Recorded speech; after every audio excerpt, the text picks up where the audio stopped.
Hello everyone and welcome back to Johnny's AI Journey. Today we're going to be looking into Perplexity AI. We are going to be using just the free version because I figure if you're a starter you don't want to be paying for all of these different subscriptions all at once. So we're going to be looking at Perplexity. I'm going to be using the example of my allotment. I've just been granted an allotment, so I'm going to be using that as my example today. So when you go onto Perplexity, you may have to sign up for an account or log in, but there's a free one, so don't worry about that. You'll be granted, you'll sort of met with this home screen. On the home screen, you'll notice there's a box to type in, a bit like with ChatGPT, and there's three boxes along the bottom here. These two here are both for Pro. That's deep research and the labs, so you can create things like Excel spreadsheets and whole dashboards and slideshows and all sorts. We're just going to be focusing on the free version. So the next bit along is choose a model. Again, I think this is for just the Pro. Let's try, yeah, so if you click on one of those buttons, it will come up with this Pro or Max, $20 or $200 a month. So we're just going to stick with the standard. And then if you type in, say I'm going to type in something into here for my allotment. So I have just been granted an allotment in ibuprofen. What? In the southwest UK. Can you tell me the best things to grow?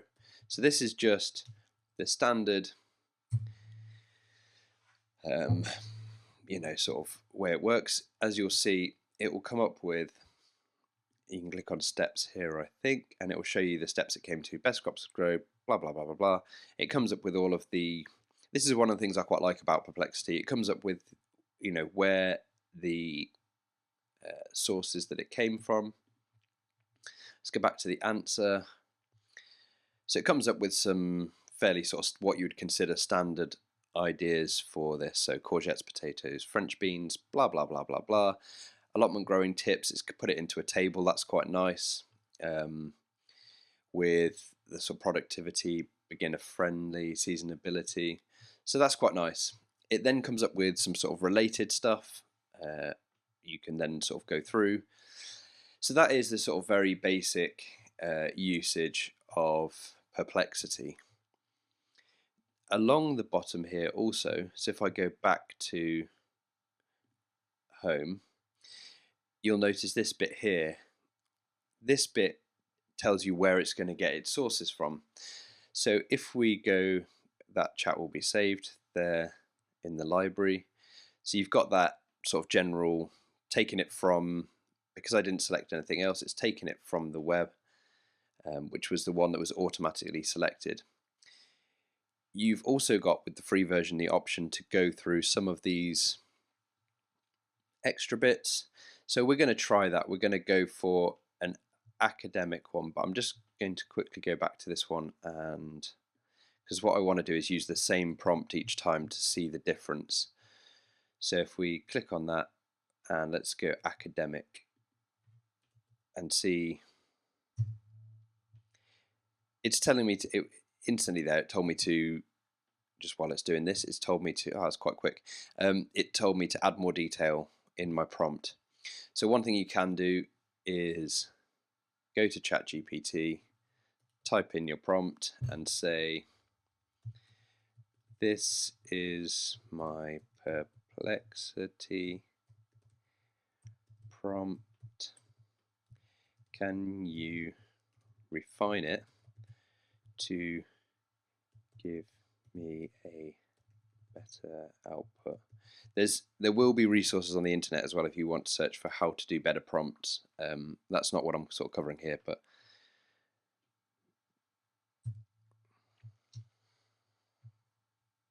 So that's something you can do as well. I'm not going to go into that because I'm going to stick with this. Okay, so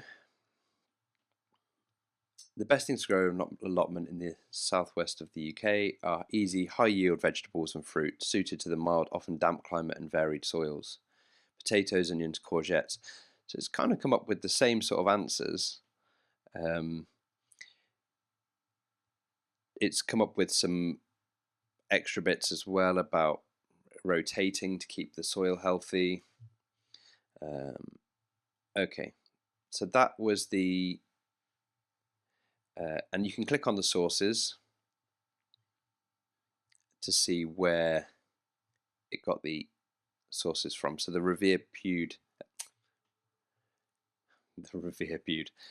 peer-reviewed journals, and you can click on the links for those. And if you want to read the sort of more in-depth journals, I don't, because I'm not studying it. What I want is some answers to give myself the best opportunity to grow some cool stuff. So that's that. Then if we go back to the same thing again, type in the same prompt, and on here we can click social, and we shall search for that. So what will be interesting to see on this one is the sources. So popular and successful vegetable crops include potatoes, beetroot, onion, leeks, kale, courgettes, French beans, and squash. Sources. So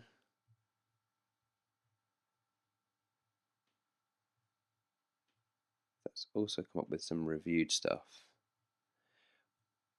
See, that's more of what I was expecting. So if I go back again, maybe what I need to do is type that, turn off web, and just do social.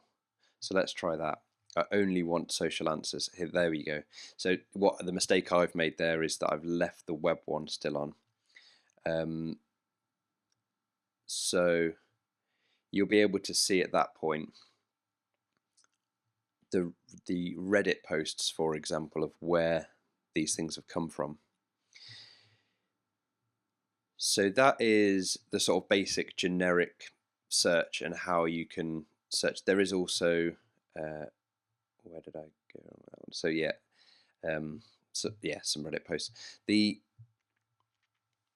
other one that I haven't tried there because I suppose it's not suited to the allotment, but I could click on finance. That's the other one, and I wouldn't be able to use my allotment as an example, but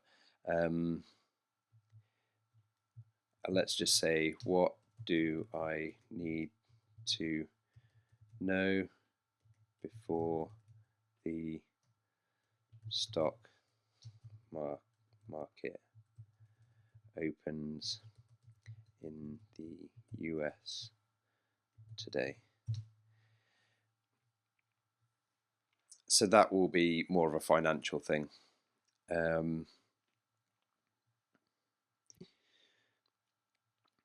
So if you're into doing the financial stuff, the investing, etc., that's more for you on the financial one.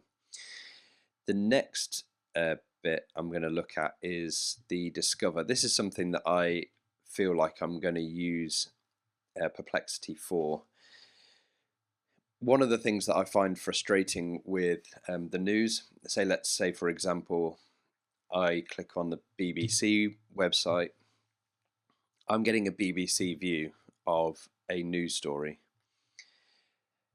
With Perplexity, what you will get a bit more of is, let's say, I'm going to try and just pick a news story. Let's go discover top stories. I think that might have been the page I was on already, actually. Okay, so this will be quite interesting because this is a political story. When you read a news story written on here, each paragraph will have where the source is from, which means the first two are the Washington Post, Economic Times. I don't know what that one is, Chosun. So the news story will be able to have a bit more of a balanced view of the actual story, at least from a Western perspective. In this case, most of these, you know, most of these sources seem to be a sort of Western sources. The other thing I can do is ask follow-up questions. So, is this article left-leaning or right? I haven't actually tried this before, but I'm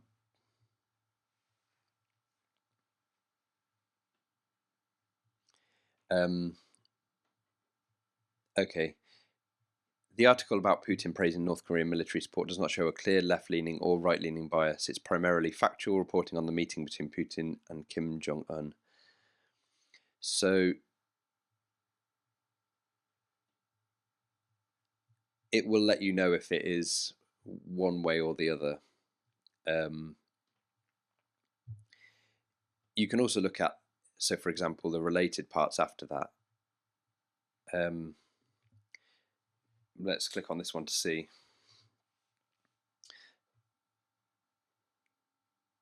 Specific wording that signals political bias in an article typically includes use of emotionally charged or loaded language that favours criticising a particular political figure, group, or ideology. So this, you can go down a bit of a rabbit hole with these related parts, but that is actually quite a useful thing. That is the Discover tab. I sort of love to read a bit of the news in the morning, see what's going on, but don't like the idea of having my views pushed one way or the other. Whether or not that will be the case with this over time, I've got no idea. But at the moment, it seems like, at the very least, I can see where the sources have come from. So I quite like that. The last bit I'm going to look at in terms of using this is the spaces.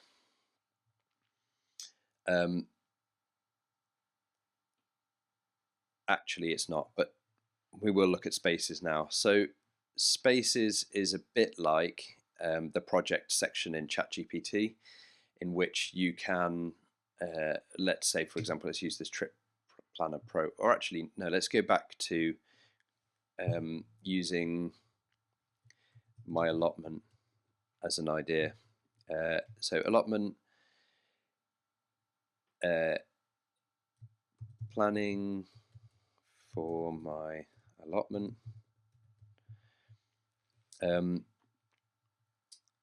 So in this, you can have all of your chats about a certain thing, so you can always go back to it and find it quite easily. That is one of the main things you can use it for. Add instructions as well.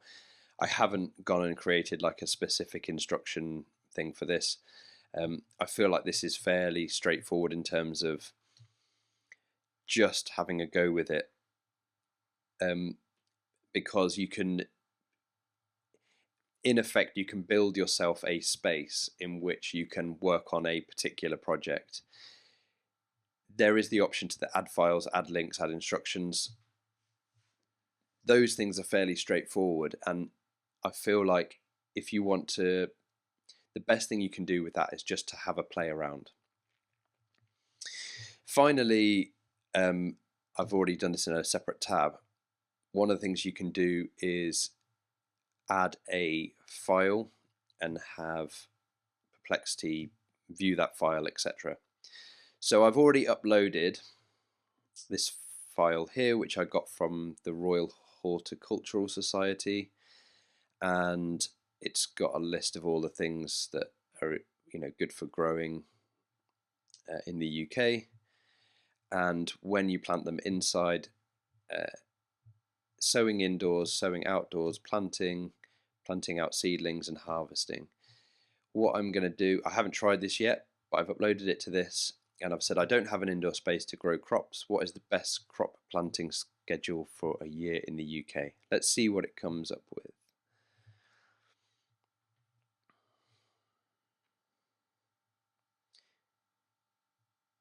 Okay, so it's taking a minute to have a look through a whole heap of things.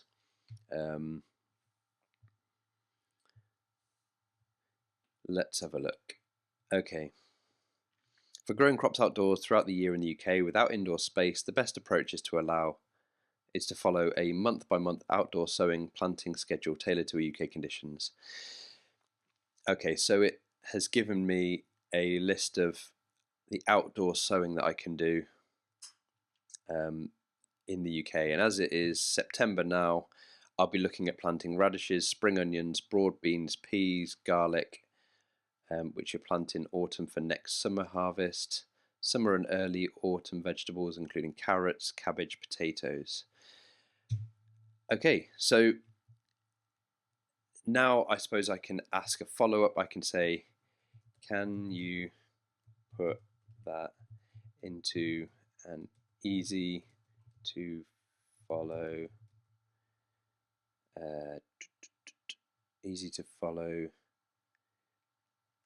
table, and let's see if it can do that. Certainly here's an easy to follow table.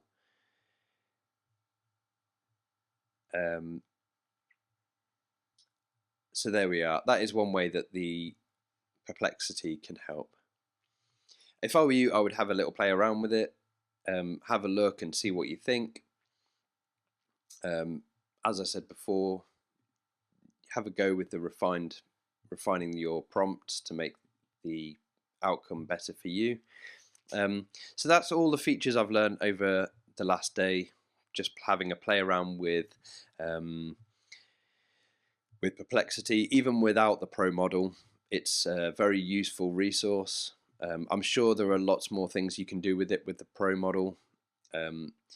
There are so many AI softwares now that have a monthly subscription. So my thinking is you have to financially plan if you're going to use Pro features and decide what exactly it is you need it for, how you're going to be using it. If you're going to be using it just for your personal or professional life, then what is your budget? What would you like to spend? If you're going to be using it for business, then again, what's your budget? How can you use it to make more money, and how can you use it to make yourself more effective? So if you would like me to do any particular video or cover any particular AI software, let me know in the comments. It'd be great if you could subscribe. It would really help. And I'll see you on the next one.